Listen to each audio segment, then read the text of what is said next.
Welcome to our second PTCB examination preparation lecture. Last time we stopped at the bioavailability, and this time we're going to continue with the routes of administration.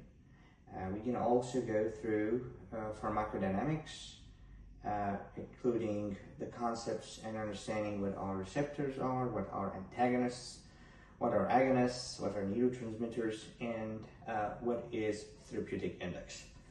So let's start by the route of administration. There are so many routes of administration. What does mean routes of administration? Routes of administration means how we do administer the drug to someone. For example, we're going to start by the mouth when we say PO. PO means orally, and it's given through the mouth. Then sublingual is under the tongue. We have between the gums and cheeks, and it's called buccal. And also we have intramuscular, the abbreviation is IM. Subcutaneous, which is under the skin, and it is the abbreviation is SC. Intravenous, through the intravenous route, and its abbreviation is IV. Intrathecal means into the spinal cord spaces, and it's intrathecal. Rectal is per rectum, PR, the abbreviation. Into the vagina means vaginal or per vaginal, PV. Through the skin means transdermal. On the skin means topical, like creams. Into the nostril means through the nose. And into the lungs is inhalation, like we do with inhalation, lung inhalations for treatment of asthma and COPD. Into the ear means otic, through the ears. And into the eyes means ocular. There is a nice way to learn, sometimes it is like insert 1 or 2 drops into, the right ear 3 times a day. So there are abbreviations for the right ear, left ear, right eye, left eye, or both eyes. So let's talk about the ears first. And I'm going to show you a little bit easy way to try to recognize them. How do I recognize them? So just imagine that you're always right hand dominant, okay?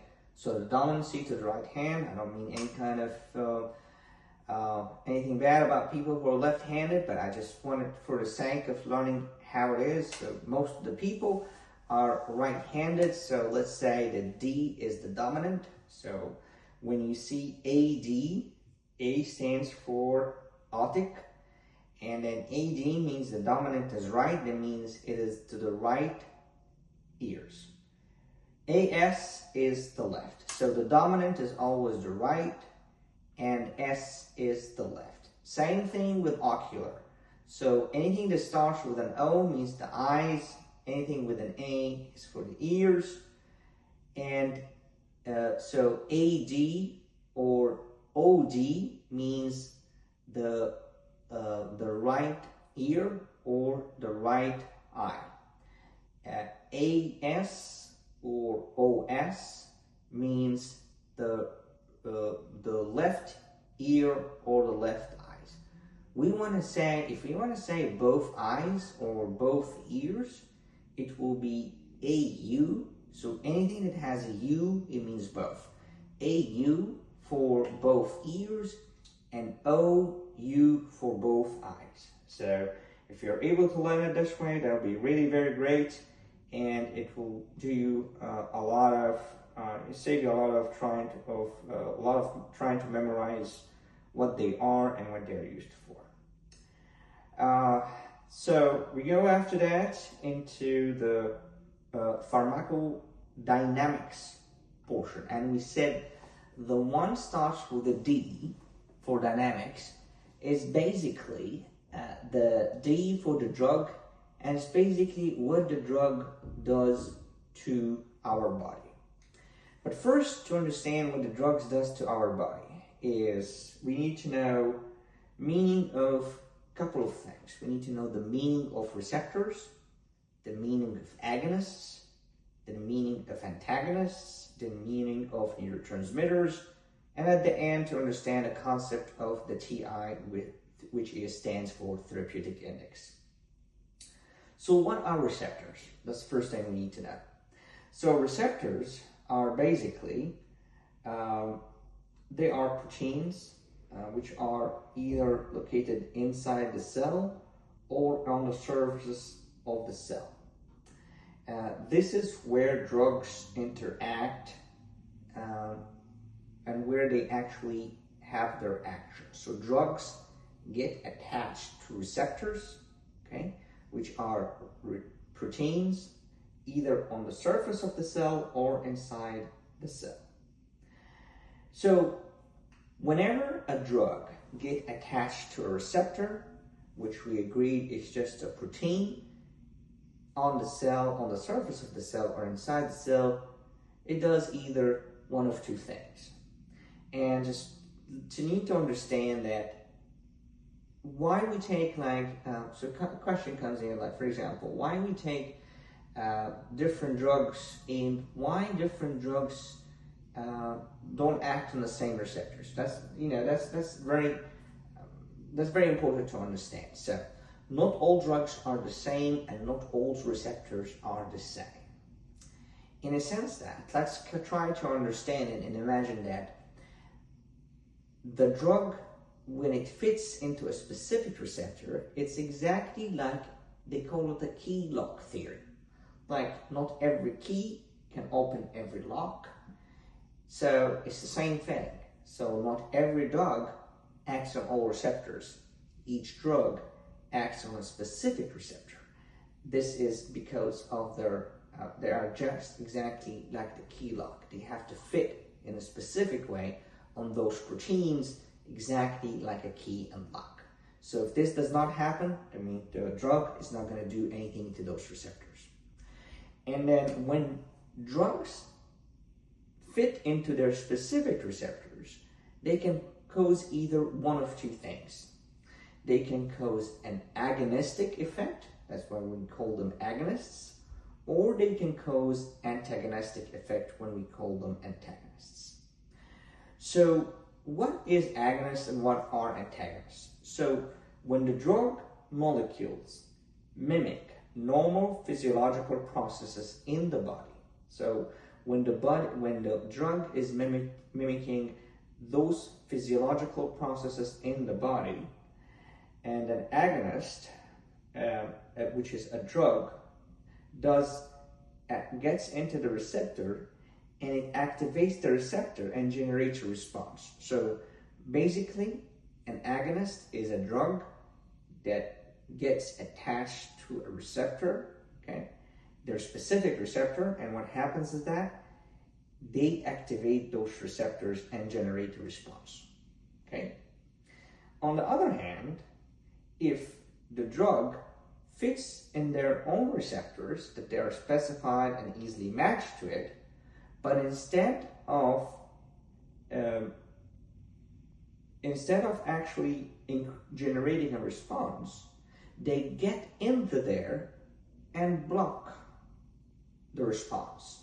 So, for example, you can have a key that opens the door and another key that instead of opening the door, it breaks inside and it prevents any other key from getting inside there and doing any kind of action on it. So it kind of blocks it that way.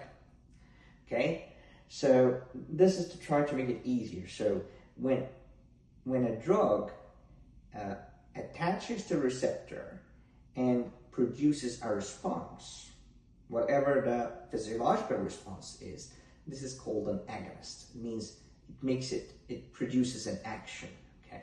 But if it goes there and it blocks it from causing that physiological response, that means it's a blocker, okay?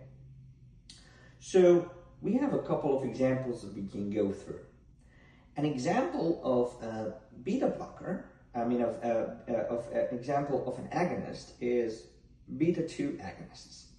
And we're going to go more into them when we go further into respiratory medications and a lot of other stuff that we can go and examine those examples much more and more in depth. But for now,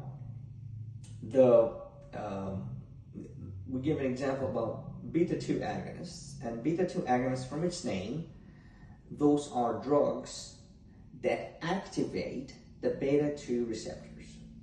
So beta-2 receptors are available in the lungs. They're available in other places too, but they're available in the lungs, and they are available also in the heart.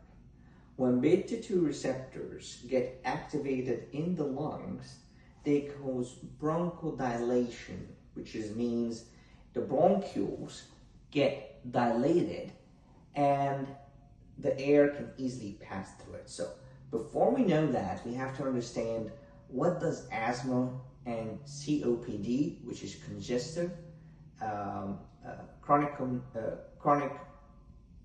obstructive pulmonary disease, what they both do. They are both related to the constrictions of the bronchi. And what are bronchi or bronchioles? Those are small branches of the lungs where air goes through them and get exchanged, oxygen get exchanged and carbon dioxide get exchanged through the alveoli. So if those we say it's like small very narrow hoses, they get blocked and the walls constrict, so they make the lumen is too small, then at that time people who are asthmatic or with COPD cannot breathe because there's not enough space for the air to go through it. But if we increase the lumen and relax the muscles of those bronchi and bronchioles, then there is more air that can be accessible and people will feel better and they'll be able to breathe better.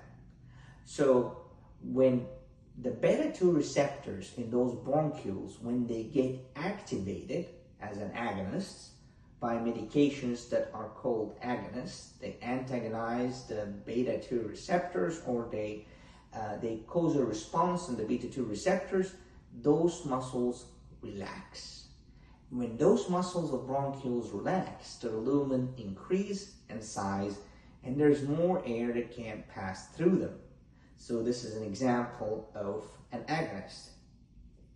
An example of an antagonist is a very well-known antidote that we use a lot, and we can hear about it a lot in the news, and one of those is actually the naloxone. So naloxone is known for some time right now, those few years ago, because it's a very important drug and it's a saver for excess dose of or overdose of controlled substances, whether it's illicit drugs used in the street or any kind of abuse. So let's understand first, how do the naloxone work? So the opioid receptors, which is being acted on by which acts on the respiratory system. So there are opioids like morphine. When I say opioids, means morphine, hydromorphone, fentanyl. Fentanyl is very well known right now. It's one of the biggest crisis drugs here for overdosing. And it's one of the leading drugs that cause death. So how does overdose cause death? So overdose of those opioids means people take a dose that actually over what they can actually tolerate. And what it does is that it causes respiratory depression by those opioid molecules of the morphine, hydromorphine, and fentanyl getting saturates all the opioid receptors in the respiratory system, which causes respiratory depression. What naloxone does, which is a saver and antagonist, when we inject it intramuscular or IV, then those molecules of the drug naloxone they go into those opioid receptors, replace the opioids, which are the morphine and fentanyl, and then get into their place on those receptors and block them. So at that time, the respiratory depression is reversed, and people, those overdose people can actually breathe back again normally. The last thing, the last thing we're going to talk about today are neurotransmitters. And what is the meaning of neurotransmitters? So neurotransmitters, they are brain chemicals, okay, that send messages to the body by binding with specific receptors. Like, for example, some of those neurotransmitters include dopamine, epinephrine, histamine, and serotonin. Usually drugs that mimic any of those neurotransmitters are called agonists, and any drug that mimics the antagonistic effect of those drugs, we call them antagonists. One last concept for our lesson today, our lecture today, is the TI, which stands for therapeutic index. So what is therapeutic index? In order to understand it, we have to know that there is, if we measure the level of drug in the blood, the maximum effect, the maximum level of drug that's acceptable and can makes us get the therapeutic effect is called the maximum effective concentration of the drug in the blood, and there is something called the minimum effective concentration of the drug in the blood. So there is an upper level which we should not exceed of the amount of drug in the blood, and there is a minimum level we should not go below that in the level of each drug in our blood. So if the drug does not reach that level that exceeds the minimum effective concentration of this drug into the blood, we don't have any effect of the drug. We cannot reach, the drug is not going to do anything to us, because if it not hit that minimum effective concentration in the blood, then there will be no effect of the drug. We also don't want to exceed the maximum concentration, the maximum effective concentration of the drug, because if we exceeded that max level that's allowed into blood, we start to experience side effects. So therapeutic index is basically the concentration of the drug that is between, it's basically the range of doses at which the medication is both effective and safe. And the drugs that have a narrow therapeutic index, which is like a very small difference between the max concentration and low concentration and the lowest effective concentration, those are called narrow therapeutic index drugs. Those drugs can be very dangerous and need to be monitored very well, because if that's not the case, it can easily be either underdosed, we don't reach the effective concentration, or we could be overdosed and experience really severe side effects. Some of those important medications include cyclosporin, which is an immunosuppressant in organ transplant, digoxin, which is used for the atrial fibrillation, we're going to talk about it later on, and digitoxin, which is an antiarrhythmic drug, fosmanogepantone, which is anti-epileptic that treats epilepsy, levothyroxine, which is a treatment for hyperthyroidism, lithium, which is used in bipolar disorder, phenytoin, which is anti-epileptic drug, thiophanate, which is used for asthma and COPD, and warfarin, which is a blood thinner. By this, we're going to end today's lecture, which is the second lecture in PTCB exam preparation. And I will be really glad that you have a good time with you guys. If you have any questions, please don't hesitate to text or email me on my website. and our next lecture will start with more into the cardiovascular system, drug-drug interactions. So keep following for our next lecture, which will be the third lecture. Thank you very much.